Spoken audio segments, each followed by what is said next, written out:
Viewers எல்லோருக்கும் வணக்கம். இன்றைக்கி இந்த வீடியோவில் நாம் பார்க்க போகிறது இப்போது சாண்டல் கலரில் காப்பர் கலர் டிசைன் உள்ள ஒரு டிசைனர் கிளாத்துக்கு நம்ம ஃபேஷனாக ஒரு ப்ளவுஸ் மாடல் வந்து பீட்ஸ் எல்லாம் வச்சு தைக்கலாம். அதுவும் ஈஸியாக பண்ணலாம். அது எப்படி பண்ணுறது அப்படிங்கிறது தான் இந்த வீடியோவில் நம்ம பார்க்க போகிறோம். இப்போ ப்ளவுஸ் கிளாத்து இந்த மாதிரி தான் இருக்குது. இதில் டிசைன் பண்ணுறதுக்கு copper colour cloth tissue cloth 1/4 metre எடுத்துருக்கிறேன். இந்த மாதிரி உள்ள டிசைன் எல்லாமே நம்ம எந்த சாரீக்கு வேணாலும் நம்ம யூஸ் பண்ணலாம். பட்டு சாரீக்கும் யூஸ் பண்ணலாம், ஃபேன்சி சாரீக்கும் யூஸ் பண்ணலாம். இது பேக் சைடு லைனிங் கிளாத்தும் மெயின் கிளாத்தும் கட் பண்ணியிருக்கிறேன். ஒரு பேப்பர் கேன்வாஸை நம்ம 2ஆக மடித்து நெக்கோட அகலத்தை அடையாளப்படுத்தலாம். 3 இன்ச்சுக்கு அடையாளப்படுத்துகிறேன். நெக்கோட உயரம் 9.5 இன்ச்சு அடையாளப்படுத்துகிறேன்.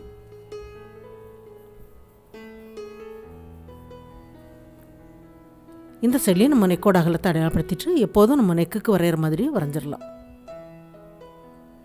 இந்த கார்னர்லேருந்து மேலே 2.5 இன்ச்சுக்கு அடையாளப்படுத்திடலாம். வெளிப்பக்கம் 1/2 இன்ச்சுக்கு அடையாளப்படுத்தலாம். இந்த கார்னரில் கீழே இந்த சைடில் 1/4 இன்ச்சு கீழே தள்ளி அடையாளப்படுத்திட்டு நேராக ஒரு லைன் போட்டுடலாம். இந்த லைனுக்கு வெளிப்பக்கம் 2 இன்ச்சுக்கு அடையாளப்படுத்திடலாம்.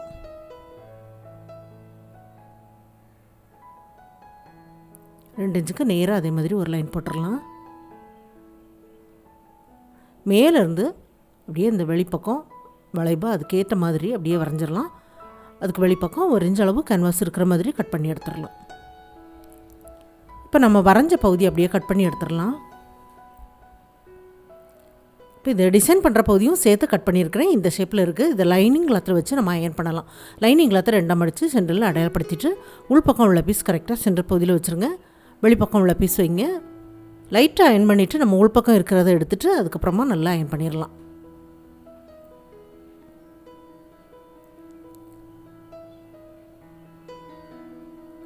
இப்போ இதுக்கு உள்பக்கம் நம்ம கட் பண்ணி எடுத்த கேன்வாஸ் இருக்குது பாருங்கள், அதை நம்ம தனியாக கட் பண்ணி எடுத்துடலாம். இதில் வந்து டிசைன் பண்ணுறது கொஞ்சம் ஈஸி மெத்தடில் சொல்லி கொடுக்குறேன். ஒரு 1/4 இன்ச் அளவு கீழே அப்படியே கட் பண்ணி எடுத்துருங்க. அதுக்கப்புறம் மேலே உள்ள பகுதியில் 1/2 இன்ச்சுக்கு கட் பண்ணி எடுத்துருங்க. கட் பண்ணி எடுத்துகிட்டு மேலே 1/2 இன்ச்சு வரைஞ்சிருக்கிறேன். கீழே வந்து 1/4 இன்ச்சு போதும். அந்த மாதிரி தனியாக நம்ம அந்த பகுதியை கட் பண்ணி எடுத்துகிட்டு அந்த பெரிய பீஸை நம்ம லைனிங் கிளாத்தில் வச்சு அயன் பண்ணணும். ஏன்னா இதில் மேல் பக்கமும் இந்த கீழ்ப்பக்கமும் வேறு டிசைன் வரும். இதை நம்ம ஃபஸ்ட்லேயே அப்படி கட் பண்ணி எடுக்காமல் இந்த மாதிரி கட் பண்ணிவிட்டு நம்ம தனியாக கட் பண்ணும்போது ஈஸியாக இருக்கும். லைனிங் கிளாத்தில் வச்சு அயன் பண்ணியாச்சு.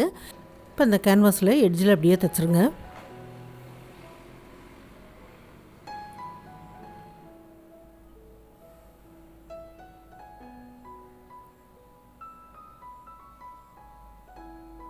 இப்போ மெயின் கிளாத்துக்கு மேலே லைனிங் கிளாத் வைக்கலாம். நேராக ஒரு தையல் தைச்சிட்டு கேன்வாஸ் பக்கமாக ஜாயிண்ட் ஆக்கலாம். கேன்வாஸில் தையல் படாமல் அதோட ஷேப்புக்கு தகுந்த மாதிரி உள்பக்கமாக அப்படியே ஜாயிண்ட் ஆக்குங்க. 1/4 இன்ச்சு கிளாத்தை விட்டு கட் பண்ணி எடுத்துடலாம்.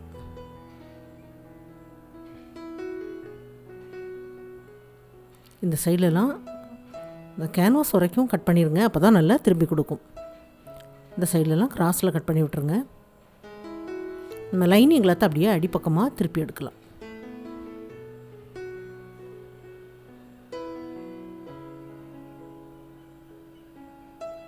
இப்போ நம்ம கேன்வாஸில் தையல் படாமல் அந்த கேன்வாஸில் வந்து நம்ம நெக்கு பகுதியில் நம்ம தைக்கிறோம் பாருங்கள், அந்த மாதிரி தைக்கும்போது தான் இந்த மாதிரி ஷேப் எல்லாம் உங்களுக்கு நல்லா அந்த கிளாத் வந்து திரும்பி கொடுக்கும். நம்ம கேன்வாஸில் தைச்சோம் அப்படின்னா எப்படியும் அது கொஞ்சம் திக்காக இருக்கும். அது நமக்கு திருப்பி கொடுக்கும்போது இந்த அளவுக்கு உங்களுக்கு அந்த ஃபினிஷிங் வந்து வராது. அதனால தான் நம்ம கேன்வாஸில் தையல் படாமல் அதுக்கு உள்பக்கமாக ஜாயிண்ட் ஆக்குங்க அப்படின்னு சொல்கிறது. அந்த மாதிரி ஜாயிண்ட் ஆக்கும்போது தான் இப்படி உங்களுக்கு அந்த ஃபினிஷிங் வந்து நல்லா வரும். அதை கொஞ்சம் நீங்கள் கவனமாக பார்த்து தைங்க. மாடல் ப்ளவுஸ் எல்லாமே நல்லா வரும். இது எல்லாமே தைச்சதுக்கப்புறம் நம்ம டாட் வந்து லாஸ்ட்டில் தான் நம்ம பிடிக்கணும். இது கிராஸ் பீஸ் 1 சைடாக மடித்து தைக்கலாம்.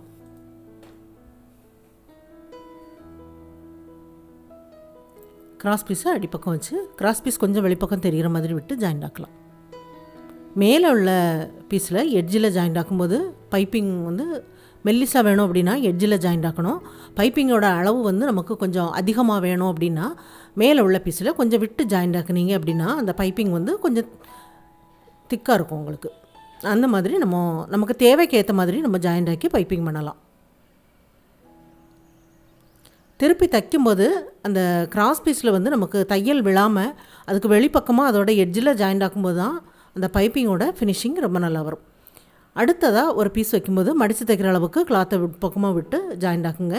முடிக்கும் போதும் மடித்து தைக்கிற அளவுக்கு விட்டு கட் பண்ணி எடுக்கணும். இந்த மாதிரி நம்ம தனித்தனி பீஸ் வச்சு இந்த மாதிரி உள்ள நெக்குக்கு எல்லாமே நம்ம தைக்கும்போது ஃபினிஷிங் நல்லாயிருக்கும். ஒரே பீஸ் வச்சு தைச்சோம் அப்படின்னா அந்த கார்னர் பகுதியெலாம் ஷார்ப்னஸ் வந்து உங்களுக்கு வராது. இந்த மாதிரி நெக்குக்கு எல்லாமே நம்ம தனித்தனி பீஸ் வச்சு தைக்கும்போது தான் இந்த நெக்கோட ஃபினிஷிங் ரொம்ப நல்லா வந்திருக்கு பாருங்கள். இதே மாதிரி இன்னும் 2 சைட்லேயும் நம்ம பைப்பிங் பண்ணிடலாம். எல்லாமே தைச்சி முடிச்சாச்சு. இது சதுர பீஸ் 2 இன்ச் அளவுக்கு சதுரமாக கட் பண்ணியிருக்கிறேன். 4ஆக மடித்து முக்கோண ஷேப்பில் ஜாயிண்ட் ஆக்கலாம்.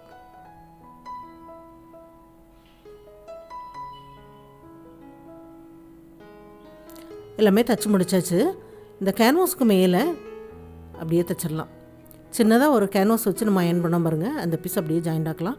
இது கிளாத்தும் கேன்வாஸும் ஒரே மாதிரி இருக்கிறதுனால சரியாக தெரியல. அதே அளவுக்கு மெயின் கிளாத் கட் பண்ணியிருக்கிறேன்.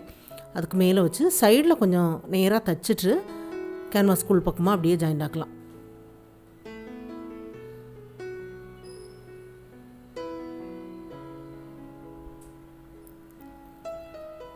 இப்போ லைனிங் கிளாத்தை நம்ம அடிப்பக்கமாக திருப்பி எடுக்கலாம்.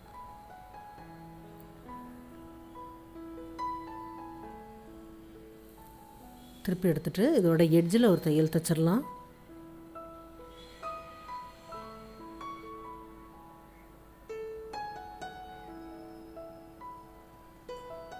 திருப்பி பார்த்து அந்த கேன்வாஸ் இருக்கிற பகுதி தெரியுது பாருங்கள். அதுக்கு மேலே அப்படியே ஒரு தையல் தைச்சிடலாம்.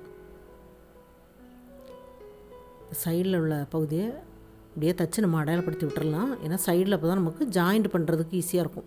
இப்போ இந்த முக்கோண பீஸை கரெக்டாக இந்த சைடில் ஒரு 1/2 இன்ச் அளவு நம்ம விட்டு இந்த மேலே நம்ம கட் பண்ண பாருங்கள். அந்த அளவுக்கு முக்கோண பீஸ் நமக்கு கீழே உள்ள பீஸிலேருந்து வெளிப்பக்கம் தெரியணும். அந்த அளவுக்கு விட்டு ஜாயிண்ட் ஆக்குங்க.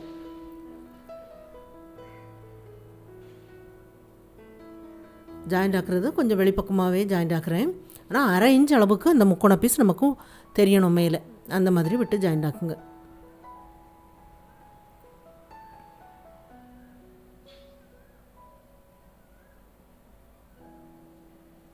இப்போ தையலுக்கு வெளிப்பக்கம் இருக்கிற அந்த பிசுறு எல்லாமே நம்ம கட் பண்ணி எடுத்துடலாம்.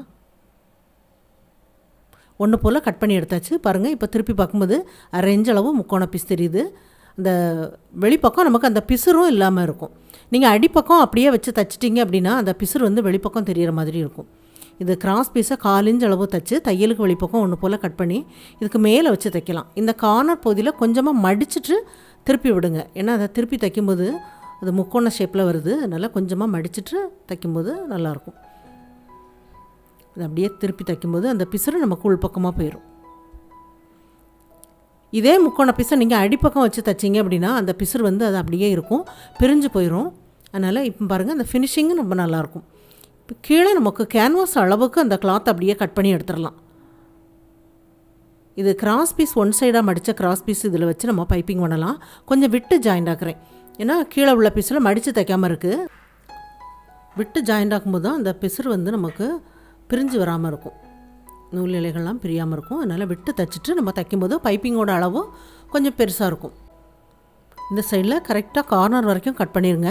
அடுத்த பீஸ் வைக்கும்போது மடித்து தைக்கிற அளவுக்கு கார்னர் பகுதியில் விட்டு ஜாயிண்ட் ஆக்கி பைப்பிங் பண்ணும்போது அப்படியே மடித்து அடிப்பக்கமாக திருப்பி பைப்பிங் பண்ணணும். இப்போ அந்த பகுதி கார்னராக வரும்.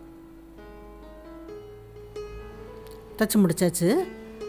தைச்சதுக்கப்புறம் இதுக்கு வெளிப்பக்கம் உள்ள பீஸ் இதில் வச்சு நம்ம ஜாயிண்ட் ஆக்கிடலாம். இதில் தையல் லைன் தெரியுது பாருங்கள். இந்த பகுதியில் தான் தையல் இருக்குது. அதில் நம்ம சைடில் உள்ள பகுதியை நம்ம ஜாயிண்ட் ஆக்கிட்டோம் அப்படின்னா சரியாக வரும். கீழே வந்து நம்ம 1/4 இன்ச் அளவு நம்ம கட் பண்ணோம் பாருங்கள். அந்த 1/4 இன்ச்சுக்கு விட்டு அந்த கேப் இருக்கணும். அந்த மாதிரி விட்டு அப்படியே ஜாயிண்ட் ஆக்குங்க. வைக்கும்போது அந்த முதுகு பக்கத்தில் அந்த கார்னர் வந்து அந்த சென்டர் பகுதியில் கரெக்டாக வரணும். அந்த மாதிரி விட்டுட்டு ஜாயிண்ட் ஆக்குங்க. அதுக்கப்புறம் இதில் கொஞ்சம் பெரிய சைஸு பீட்ஸ் எடுத்துருக்கிறேன். இந்த சைடில் நம்ம இந்த பைப்பிங் பக்கத்தில் அடிப்பக்கத்தில் இருந்து கோர்த்து நம்ம ஒரு பீடு எடுக்கலாம். இந்த சைடில் பைப்பிங்க்கு அப்படியே கவர் பண்ணுற மாதிரி தைச்சிட்டு இந்த பீட்ஸுக்கு உள்ளுக்கே நம்ம விட்டு இந்த பைப்பிங் உள்பக்கமாக அடுத்த பீடு வைக்கிறதுக்கு நம்ம விடலாம். கொஞ்சம் இடைவெளி விட்டு விட்டு ஒவ்வொரு பீடும் நம்ம தைக்கும்போது நல்லாயிருக்கும். இந்த பைப்பிங்கு அப்படியே வெளிப்பக்கத்தில் தைச்சிட்டு இந்த பீடுக்கு உள்ளுக்கே அப்படி நீடில் விடுங்க. அப்புறம் இந்த பைப்பிங் உள்பக்கமாக அடுத்த பீடு கோர்க்கிறதுக்கு கொஞ்சம் இடைவெளி விட்டு இந்த மாதிரி பண்ணும்போது அடிப்பக்கம் இந்த த்ரெட்டு நம்ம கோர்க்கிறது வந்து முடிச்சும் வராது, நல்ல ஸ்ட்ராங்காகவும் இது இருக்கும். ஏன்னா அதுக்கு உள்பக்கமாகவே விட்டு நம்ம தைக்கும்போது ஃபினிஷிங் பார்க்கும்போது ரொம்ப நல்லாயிருக்கும்.